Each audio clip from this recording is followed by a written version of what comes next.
All right, so let's get into the combat piece. Welcome to the archive, Brotherhood of the Arrow and Sword. I have two of its very fine members, Bryan and Lady Evie. How are you both doing this morning? Doing good. Doing quite well. All right, so let's get started. You guys are a reenactment troupe, and I've seen you a couple of times at some of the Renaissance fairs. How did this whole thing get started? Well, so we were members of a prior reenactment group. Two different groups. Groups. Two different groups. Yeah, two different groups, and that's how most of the presenters in the Brotherhood met, was through these groups. And we decided at a certain point in time, around roughly 2014, 2015. Yeah, we decided, you know what, let's just form an educational based medieval reenactment group, because those other groups were just focusing on, shall we say, just getting into events and having fun and not doing a lot of stuff. And they just wanted to fight. Whereas we wanted to go more towards the educational aspect and more real reenactment and so forth. And so myself, Lady Evelyn, one of our other presenters, Master Marcus, and now Sir Kyle, we formed the Brotherhood and just started doing public events, and anyone who really wanted to hire us brought us in for public events, culture affairs, or high school or school events. And we ended up leaving those other groups and going primarily with this group. And the organizers from those events that had hired those events turned around and said, you know what, we like what you guys are doing. We're going to bring you in as the reenactment group for these events. And because we really put in, right off the bat, we put in a lot of effort, energy, and money into our displays, our presentations, the weapons, the armor, just to have, from the ground up, from the get-go, have a really good look to the group. And that's what we really wanted to do.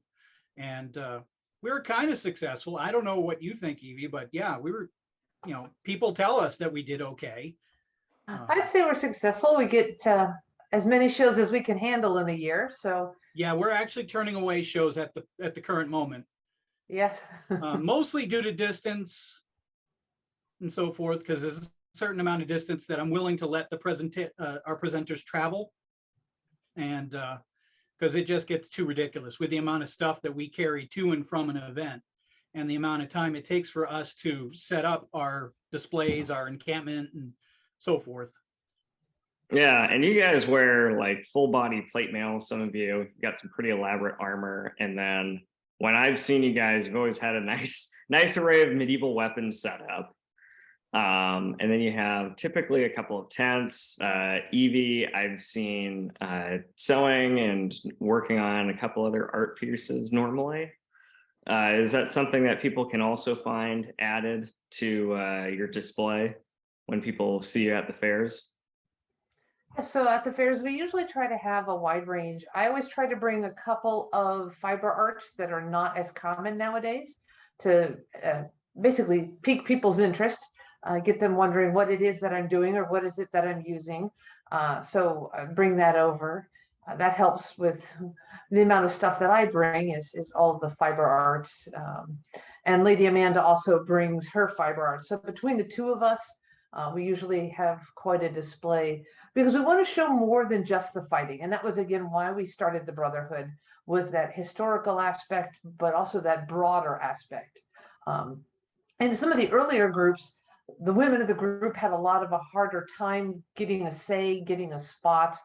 We were often just off to the side, sitting in the grass, hanging out throughout the day with nothing to do. And the Brotherhood, we actually bring everybody in. We have all sorts of setups, from cooking. We've had woodworking, we've had metalworking, we've got fiber arts. So we want to include everybody who likes the 15th century and doesn't necessarily want to just hit people with swords. That's our fun part. That's the part that draws in the crowds and that we really enjoy doing. But we did want to do a lot more than just hit with swords. And for the setup, we usually have at least what, 4 or 5 tents each setup. At a minimum, and that's yeah. actually some of the heaviest equipment is the tents and the poles. Yeah, we can currently we can go up to 12 tents in our encampment. We have the capacity. Myself, I have 6 tents, and then everyone else brings their own living accommodations, as it were. And I have 2 tents. Yeah. Yeah, it's intense. Yeah. So you guys got to do all of that yourselves as well, probably. Yeah. You got to really take the time. Yeah. And so that's, that stuff's difficult. I'm curious, are your tents or your encampments able to withstand storm winds? Oh, yeah. Yeah. And they have. Yeah, we have, there have been a couple of events where we survived microcells. We've survived in thunderstorms, hurricane force winds, where a lot of the other vendors or groups, their tents have gone down or just gone away, literally. There was this year, the New Hampshire Renaissance Fair. In between the 2 weekends the New Hampshire Renaissance Fair ran, we had a microcell event come through, or a wind event come through, and a lot of the vendors lost all their aluminum framed pop-up tents because they either didn't stake them down properly, or they were just too light, or not weighted down or set up properly in between the 2 weekends. So they went flying like Dorothy in the house. And we had no issues. Well, we had 1 or 2 issues in our encampment. That was just minor ripping. Yeah. From the wind. Okay. And part of that is the setup. So even a few of the canvas tents had problems, but I have to give props to Bryan. He usually shows up at events the Friday beforehand by about noon, and he's setting up from noon until the rest of us can get there at 5 or 6, setting up all the tents and ensuring everything is staked down and it is as secure as it can possibly be, because we never know what kind of weather we're going to face when we're out in the field. So it is set up for all circumstances when we set up our displays. I'm waiting for snow in April. All right. So is it also set up like how somebody back in the day would have set it up, back in the 15th century, you'd say? Not really. So they would have had a centralized location for the commanders of the armies. So we're talking about an army for an encampment. They would have had a centralized location and then sort of built off of that. The way we do it is we tend to do in more or less a linear fashion, where we have 2 end caps on the encampment, where we have our display tent, which is right next to our fight ring presentation ring. And then at the far end, if we have our medieval cook, Allyson Szabo, with us, we will set up our brand new kitchen tent at the far end. So we have a walkthrough of the encampment. So there's displays at almost every single tent that we have set up, and patrons come in and they can see, touch, feel, handle anything we have, almost anything. Let me say almost anything we have. They can't touch the presenters, but anything we have on the displays. Yeah, we do have to make some accommodations for the Renaissance Fair. So there are a few things that we do in our setup that are not as accurate, just so that we can make it more comfortable for patrons, or more inviting, because we want everybody to be able to feel like they can come in. Now, sometimes it does go a little too far. We've had patrons try to come into our personal sleeping tents. And that's where we're like, okay, no. Just let's or do outside the other tent. things to the tents. So we don't talk about that in public. Okay. Yeah. But yeah. So so you guys have cooking displays now. That's a new thing. You have art like woodworking, metalworking, fiberworks, and then you have the bread and butter, the combat tent. So is this all directly from 15th century, along the lines of the work that would have been there? Is it from earlier time periods? So most of it is towards the 15th century, but we do have some things in the encampment that can go earlier. It is not unusual to see people in our encampment that are in more 14th century attire or using things from the 14th century. But depending on your wealth level, you would have, if you had, a cast iron piece of cookware, you would have kept it for as long as you could. You wouldn't necessarily have gotten rid of it. So we did try to keep within the idea that things that would have been around at the time were there, and we tried to avoid anything from the future in our case. We don't want to have any Renaissance or 16th century that's visible or used. So we do try to keep that down. Yeah, and we will have a range. Yeah, we do try to minimize the amount of modern day accoutrements in the encampment as well. Yeah. Yeah, that's also very very noticeable. Whenever I've walked through, I've never really noticed anything plastic, single use, bagged things also. So is the chef always cooking for you guys just round the clock when you're at the encampment? Yeah, go ahead. Evie. Yeah. She keeps pretty busy. In the morning she'll get breakfast. Lunch is usually cold. What you can grab, what's left over from lunch, cheese, fruit, and then there's usually some dinner that she'll cook up for us. We never know what we're going to get, though. It all depends on what she decides that she wants to try for that weekend. So in the morning, I'm always going over to find out, all right, so what do we have today? Which is really awesome, because after hours, when the fair shuts down, usually we all gather around our fire pit, and there's the food there, and then we bring in extra food, and a lot of our Renaissance Fair friends come and join us around the fire of our encampment. And so we have a little a camp out with live music and period correct, well, not period correct, but period style live music. Sometimes there's dancing, other things going on, a lot of singing. Sounds like a lot of fun. It can be. It can be. Yeah. So throughout the day, you guys do two shows. You do one kind of late morning and then one towards the afternoon, if that's correct.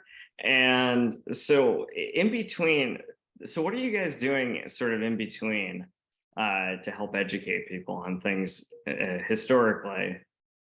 That's when we're inviting people into the encampment and having them come in, take a look, try on armor. They can put on helmets, pick up gloves, pick up a sword, see what it would have felt like.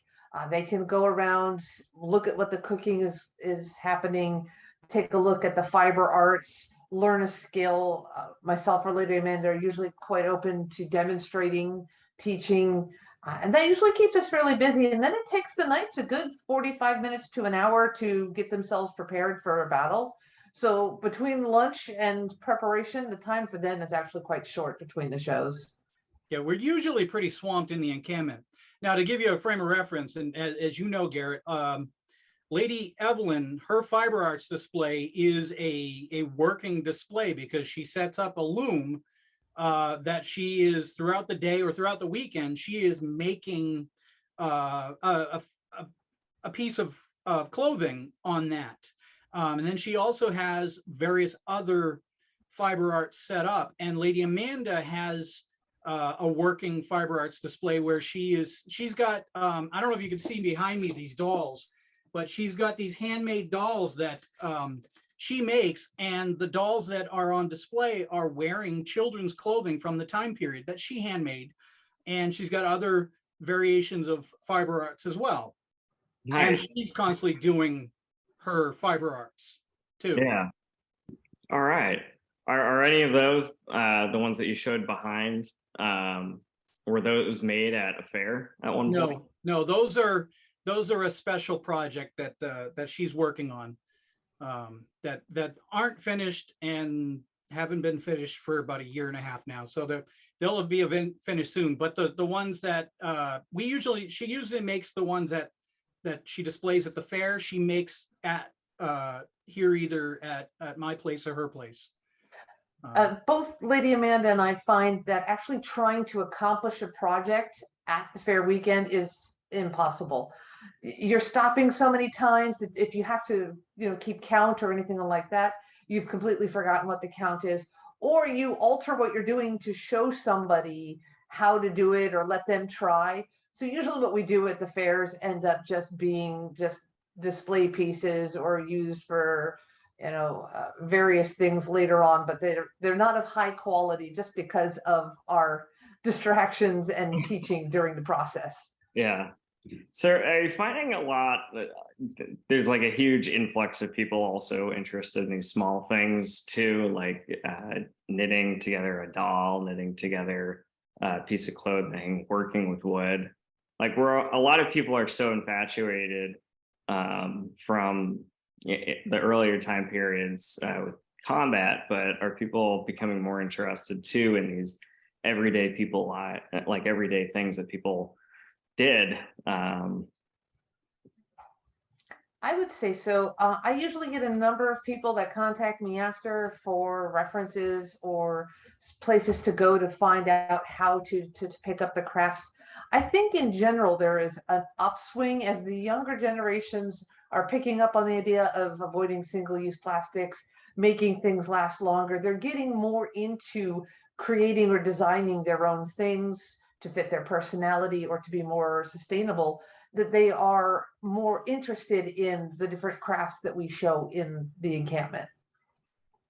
Plus also a lot of the patrons that come to, let's say, the Renaissance fairs, they tend to be very crafty themselves, or they really like making their own clothing, their own garb, as we call it, not a costume, but a garb. And so they love seeing the different ideas of what they can do. Or a lot of them just have a love of the history and they want to see, oh, hey, I can make that myself. How do I do that? Yeah. Yeah, that's fun. I like seeing that passion of people at these fairs or the history expos, because people get really into not just like the big events or the big things that we all hear about or love to hear about, but also the little small things too, like how to make candles or hear these little things that people did to pass the time as well. So I know a little more about than the average Joe about the combat and the armor, and what you have to do to make sure you prevent yourself from getting sent to the hospital to do those demonstrations. Oh, we don't know anything about that, Because you guys really hit each other too. At the Hammond Castle video you guys did, you and one of the other members were like full on punching each other in the head, which kudos to you for willing to do that. So your armor, I don't think people know this. For some of the people who attended the fairs that I've spoken with, I hear them say we have these inside jokes like we're doing the medieval times done right. Is there a number of safety precautions that you guys go through to help make that armor more secure? We use a lot of modern metals in the armor. Our armor tends to be thicker than the examples from back then. A lot of the armor back then, they were tempering the armor and making spring steel, but they weren't really sure how they were doing it. We have a lot more consistency with that. A lot of the armor that you see on our presenters that are fighting is either a stainless steel, or it's a really thick mild steel, or it's an actual heat treated spring steel or a heat treated steel. That's just one of the styles, or one of the things that we do to make the armor stand up to the abuse. We also we try to use period correct undergarments underneath the armor, but then we will also fill in with little bits of padding or extra hidden plates in areas that should not take a hit, shall we say.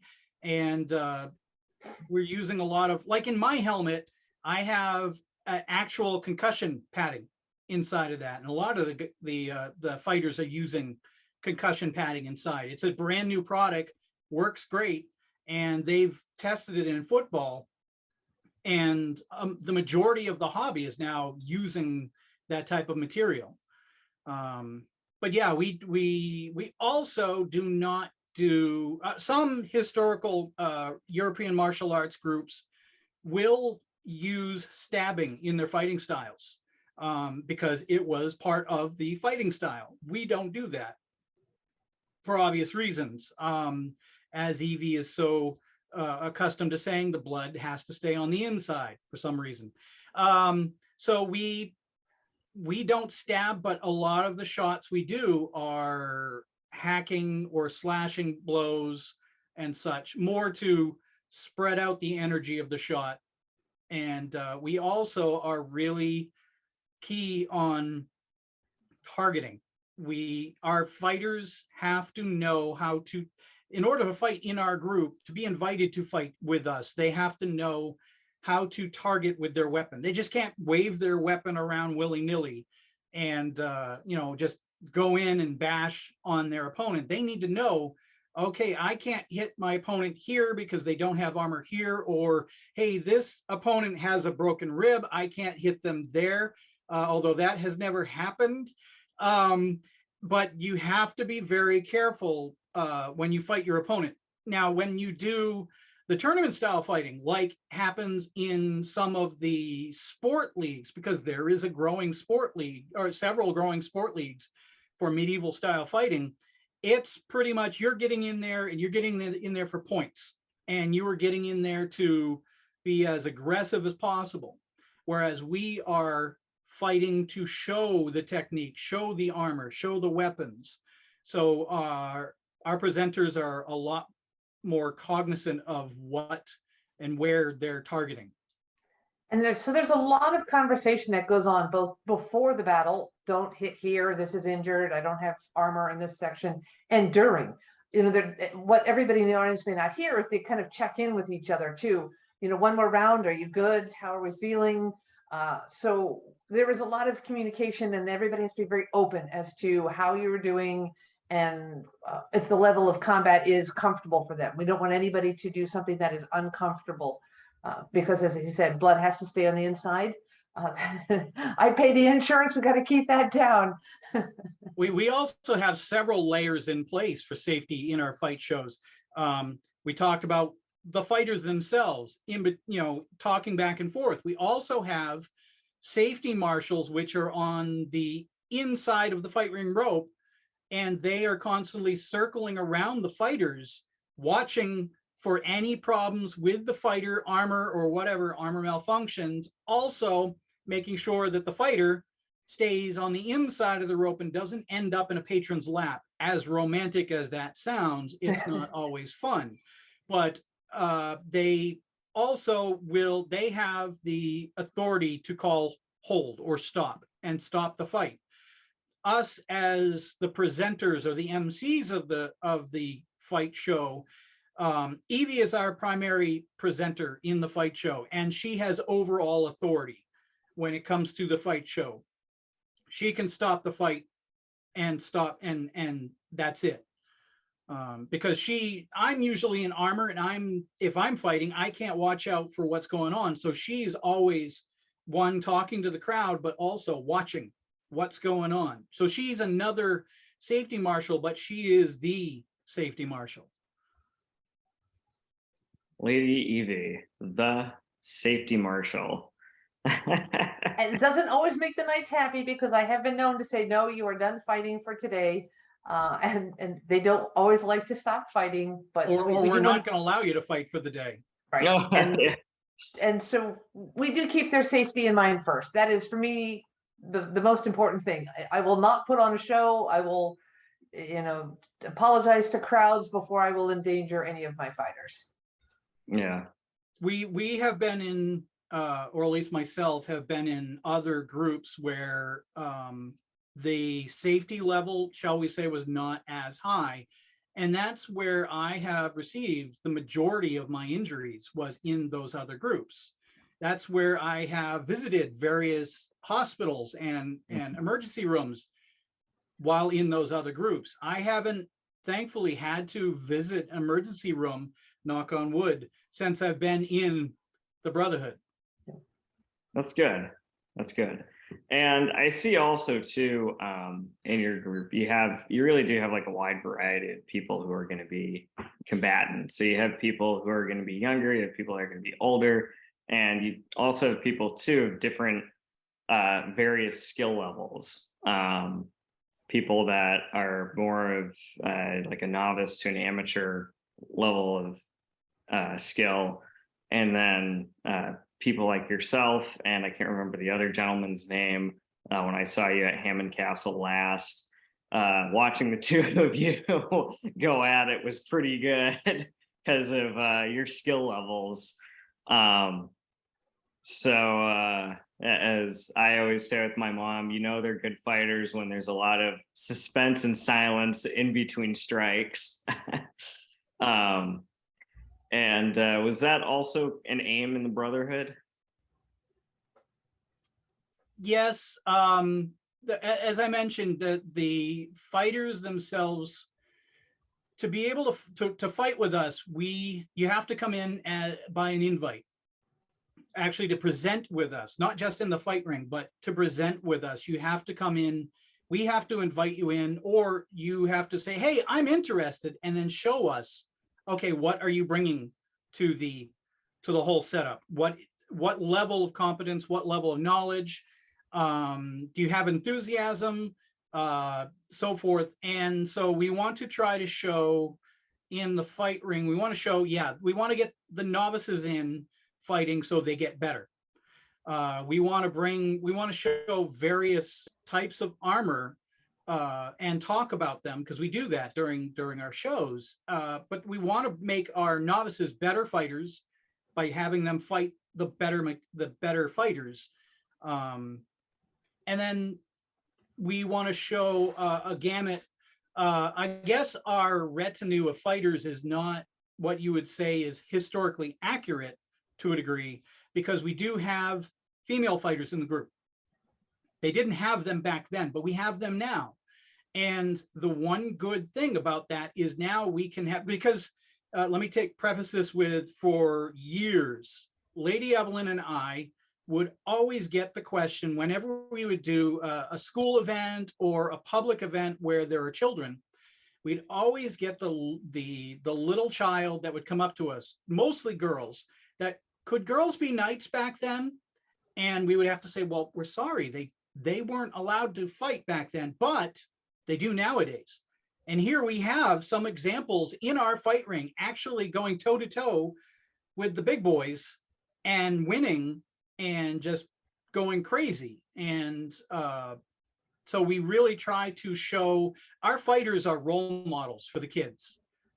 As you've seen at the end of our shows, they get out amongst the crowd, they talk with them, they take pictures, they give hugs. Yeah. I remember there was one woman, I can't remember her name, but she was like on the ground wrestling with a couple of boys, and they were like all over her. They were excited that their parents were taking pictures. Yep, that was our fighter Finn. Yeah, she was awesome. We also know with the younger fighters, Bryan and I aren't going to be able to do this forever. We want to keep this going. We're not just doing it for ourselves. We want to get the next generation involved. And to do that, you've got to start training early. We do have some newer members to the group who are just starting out. And as Bryan talked about, what are you bringing to the group?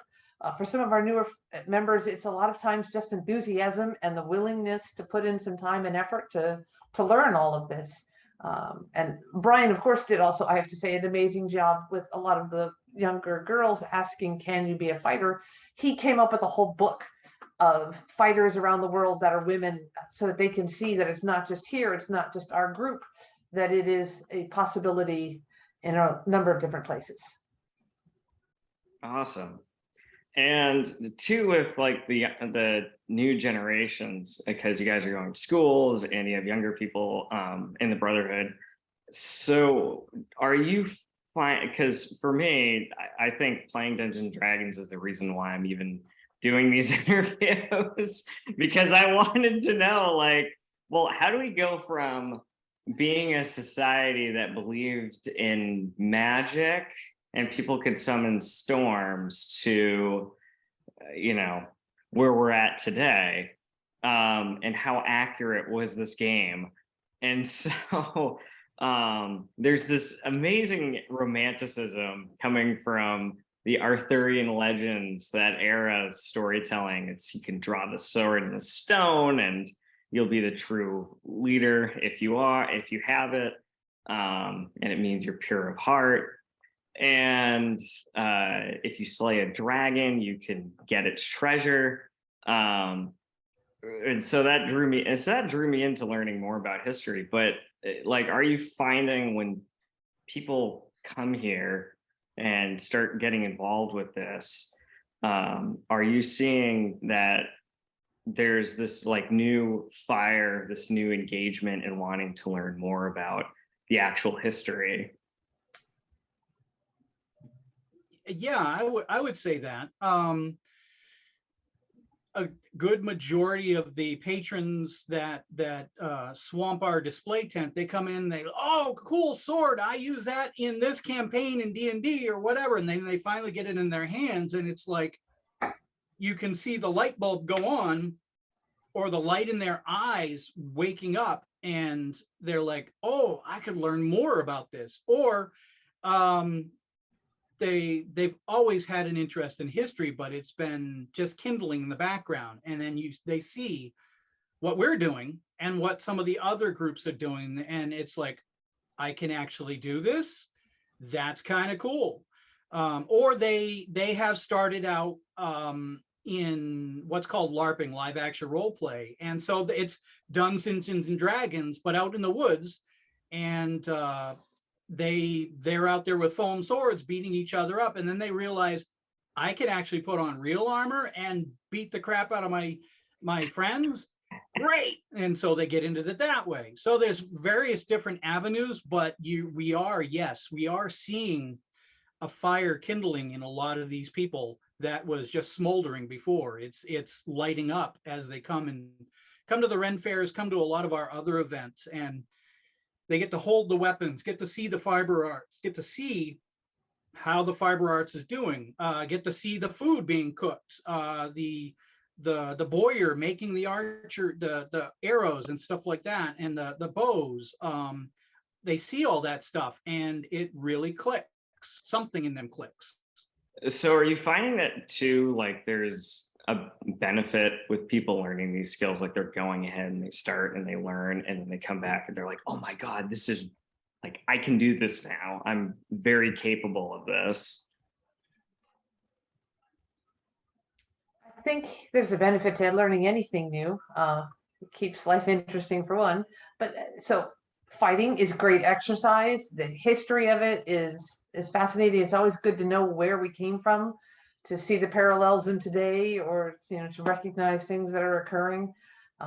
For the non-fighting skills, again, useful in a variety of different ways in daily life, that you can make those sustainable objects.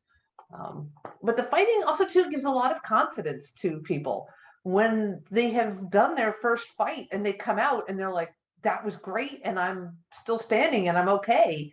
There's a whole look in their eye like, I can actually do this. I am not going to fall over, get hurt. I can handle myself in a battle, and that gives a lot of confidence to people. Yeah, we see there are certain points in the hobby where you see a change in that person. One, for instance, my son Kyle, who was knighted this year. Prior to the knighting, when he was fighting, he was finding his footing, shall we say. And then as soon as he was knighted by Lady Evelyn, of all people, as Queen Catherine at the New Hampshire Renaissance Fair, that fight show, everybody in the group was standing around the fight ring watching him fight, and it was like night and day. He found he suddenly grew into his persona. He became Sir Kyle, and it was just amazing. And his confidence level went through the roof. And part of that's because we don't just give away the title. It's Bryan's son. He didn't just come into the group being Sir Kyle. You earn it. And so when you earn that title, you get that change in atmosphere of, wow, I'm here now. And you could really see that in Kyle's battles this year.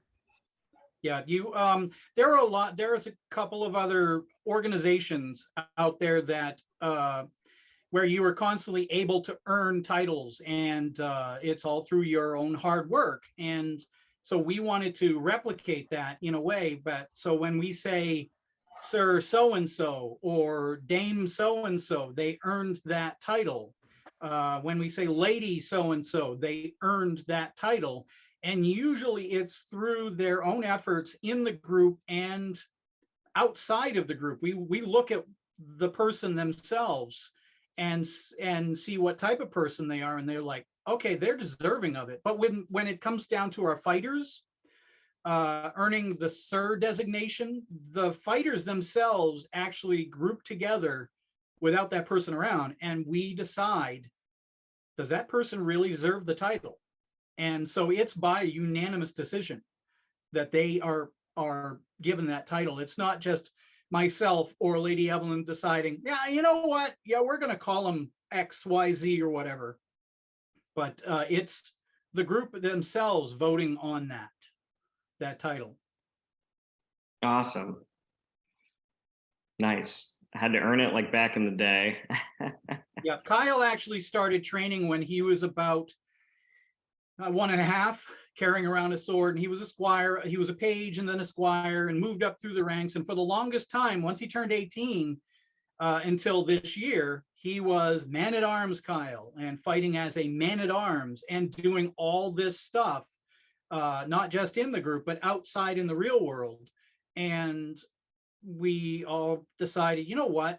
It's about time. He has definitely earned it. Nice. Yeah. Now there are fighters that come into the group that they've already accomplished stuff, so we give them the title of Sir right off the bat, or Dame right off the bat. If they're a female fighter or a male fighter, they have those two designations. All right. And so I'll ask you both final question. Do you have anything, messages for future generations? I would say that for me, it's to just realize you can do things, right? So if you came to me 20 years ago and said, you're going to help run a 15th century reenactment group that puts on fight shows, I would have laughed. I would have said, I can't do that, get in front of crowds or do battles, or, I won't be able to dress up in 15th century clothing. That's crazy. Realize that anything you really would like to try, it's out there, and there are ways to do it, and you've really just got to kind of find it. And when you do, you find those people that have similar interests like you. It becomes kind of nice.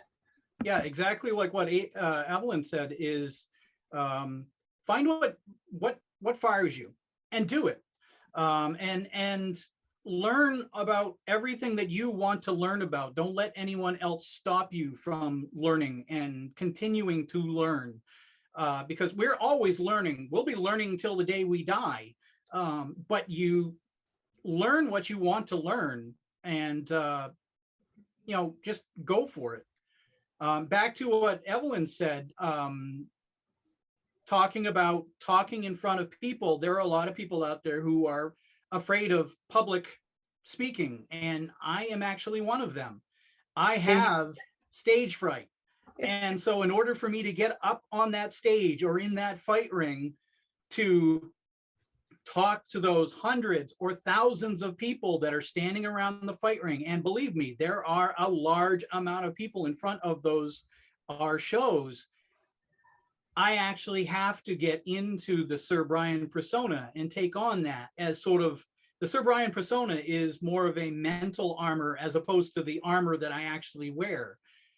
So if you have a fear of something, find a way to conquer it if you can, because that is going to help you go through life, be more confident with how you are as a person. All right. Thank you both. You're welcome. You.